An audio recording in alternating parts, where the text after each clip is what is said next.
தமாக தலைவர் MP திரு G K. Vasan அவர்கள் இணைந்திருக்கிறார். சார் வணக்கம்.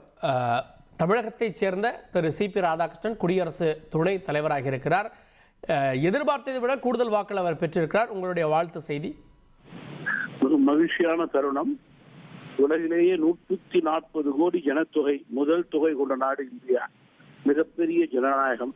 இதனுடைய இரண்டாவது சக்தி வாய்ந்த பதவி ஒரு தமிழருக்கு கிடைத்திருக்கிறது. தமிழர் வெற்றி பெற்றிருக்கிறார் என்றால் 8 கோடி தமிழர் சார்பிலே வாழ்த்துக்களை இந்த நேரத்தில் தெரிவித்துக் கொள்கிறேன். CPR என்று அன்போடு அழைக்கப்படும் CP ராதாகிருஷ்ணன் என்பவர் ஆழ்மை மிகுந்த தலைவர்.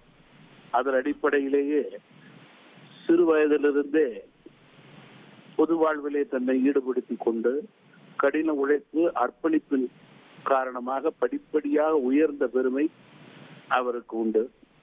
இன்று மாநிலங்களவையுடைய தலைவராக, இந்திய திருநாட்டுடைய துணை ஜனாதிபதியாக அவர்கள் பொறுப்பேற்க இருக்கின்றார்கள் என்றால் அந்த அவையை நடுநிலையோடு ஆக்கப்பூர்வமான முறையிலே நடத்தக்கூடிய தகுதி பெற்றவராக தேர்ந்தெடுக்கப்பட்டிருக்கிறார். குறிப்பாக ஒரு தமிழர் தேர்ந்தெடுக்கப்பட்டிருக்கிறார்